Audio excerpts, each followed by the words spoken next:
భారత రాజ్యాంగాన్ని కాపాడుకోవడానికి అన్ని వర్గాలు ఐక్యం కావాలని, భారత రాజ్యాంగాన్ని పూర్తి స్థాయిలో అమలు చేసి దేశంలోని సకల జనులకు ఆ ఫలాలు అందించడమే డాక్టర్ బిఆర్ అంబేద్కర్ కు ఇచ్చే ఘన నివాళి అని ఎన్టీఆర్ హెల్త్ యూనివర్సిటీ మాజీ వైస్ ఛాన్సలర్ బుద్ధవిహార్ అధ్యక్షులు డాక్టర్ కె బాబ్జీ అన్నారు.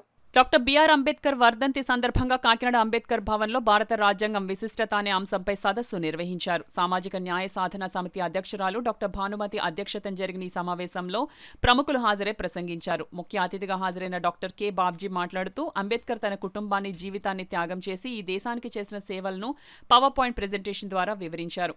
సత్యస్కాన్ అధినేత డాక్టర్ కాదా వెంకటరమణ మాట్లాడుతూ అంబేద్కర్ అందరివాడని, కొందరివాడు కాదని, ఈ దేశంలోని బహుజనులను కలవనీయకుండా రాజ్యాధికారాన్ని దూరం చేసి కొన్ని పార్టీలు పబ్బం గడుపుకుంటున్నాయని, అందరూ సమైక్యంగా ఉద్యమించాల్సిన అవసరం ఉందన్నారు. సీనియర్ అడ్వకేట్ జవహర్ అలీ మాట్లాడుతూ పాలకులు రాజ్యాంగాన్ని ఉల్లంఘించి మైనారిటీ బహుజనులను వివక్షతకు గురి చేస్తున్నారని, ఈ పరిస్థితిని గమనించి బడుగు బలహీన మైనారిటీ వర్గాలు ఐక్యంగా ముందుకు సాగాలన్నారు. సీనియర్ ఫ్రీలాన్స్ జర్నలిస్ట్ మొలసాని శ్రీనివాస్ మాట్లాడుతూ భారత రాజ్యాంగానికి ఒక చారిత్రక నేపథ్యం, ఒక తాత్విక పునాది ఉందని, 5000 సంవత్సరాల సామాజిక, ఆర్థిక, రాజకీయ రంగాలలో విశేషమైన మార్పులకు రాజ్యాంగం ఒక దీక్ష చేసిందని అన్నారు.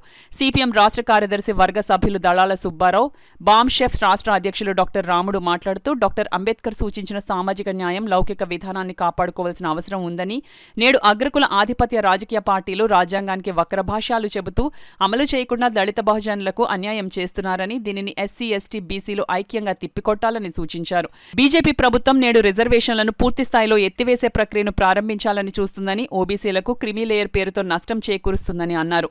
ఈ కార్యక్రమంలో సామాజిక న్యాయ సాధనా సమితి, అంబేద్కర్ బుద్ధ విహార్ నాయకులు, పలువురు దళిత సంఘాల నాయకులు, మేధావులు, డాక్టర్లు, అడ్వకేట్లు పాల్గొన్నారు. నిజమైన బాబా అంబేద్కర్ గారి భావజాలంలో ఈ దేశంలో వివక్షాన్ని చూడడానికి వీళ్ళేది అందరూ సమానమే. ఇందాక చెప్పారు కాదా వెంకటరమణ గారు, ప్రజాస్వామ్యం యొక్క అర్థాన్ని అంబేద్కర్ గారు ఎలా చెప్పారు?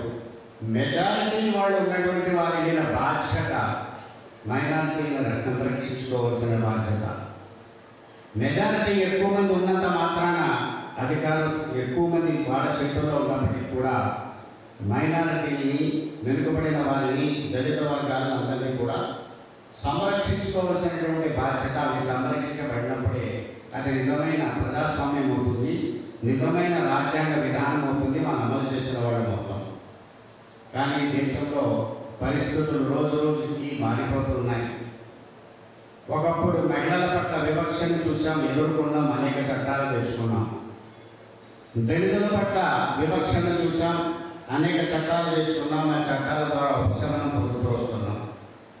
కానీ ఈరోజు చాలా భయంకరమైన పరిస్థితి. ఎందుకంటే నేను ఒక మైనారిటీ ముస్లింగా మీ ముందు చెప్పాల్సినటువంటి అవసరం ఉంది.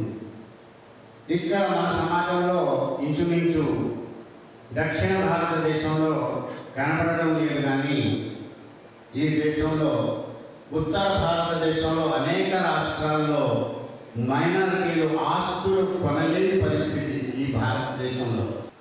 అక్కడి వర్గాలన్నీ ఊపిరి పోసుకునేటట్టు చేద్దామనే మహాసంకల్పాన్ని నెరవేర్చేటట్టు తన జీవితకాలంలో 2 సంవత్సరాల 11 నెలల 18 రోజులు వెచ్చించి తన అనారోగ్యాన్ని సైతం లెక్క చేయకుండా అనితర సాధ్యమైన తన మేధస్సుతో రాసిన రాజ్యాంగంలో ఏముందో మనందరం తెలుసుకోవాల్సిన ఆవశ్యకత మనకెంతో ఉంది.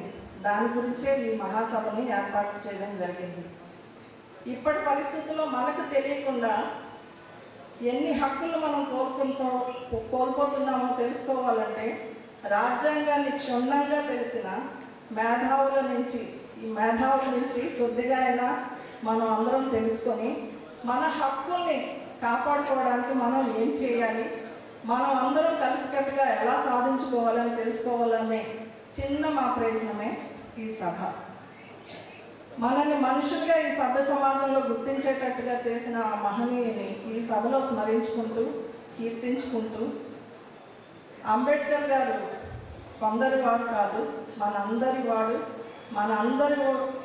వాడని తెలుపుకుంటూ ఆయనకి ఘనమైన నివాళులను అర్పించుకున్నాం.